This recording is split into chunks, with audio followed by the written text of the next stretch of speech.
Un espai protegit, en definitiva, té dues missions fonamentals. La primera és la conservació dels valors naturals. I l'altra és que ha de representar una oportunitat per un desenvolupament local que sigui, evidentment, respectuós amb aquest primer valor, però que doni un valor afegit en el territori i representi d'alguna manera una oportunitat nova, una oportunitat especial.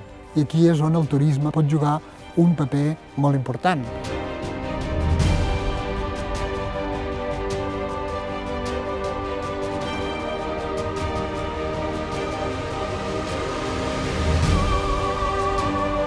No podem permetre que els parcs siguin una mena de santuari inabastable, diguéssim.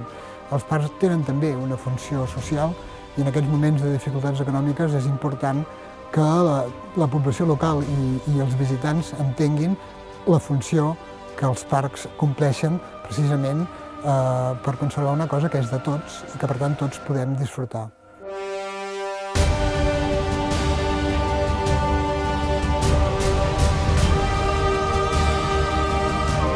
És fonamental poder disposar d'eines, d'instruments de gestió que permetin fer compatibles aquests dos objectius de conservació i de desenvolupament.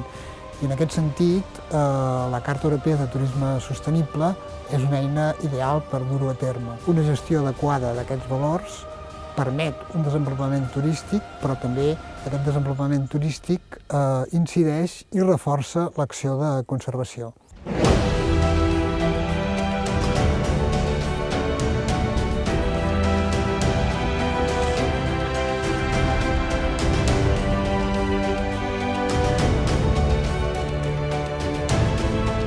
El repte en el futur seria aconseguir que la percepció social dels espais protegits millori, que es valorin positivament. S'ha de comprendre que conservar és un esforç i, per tant, més enllà de petits episodis, puguem establir una col·laboració positiva entre els responsables de la conservació i el sector turístic.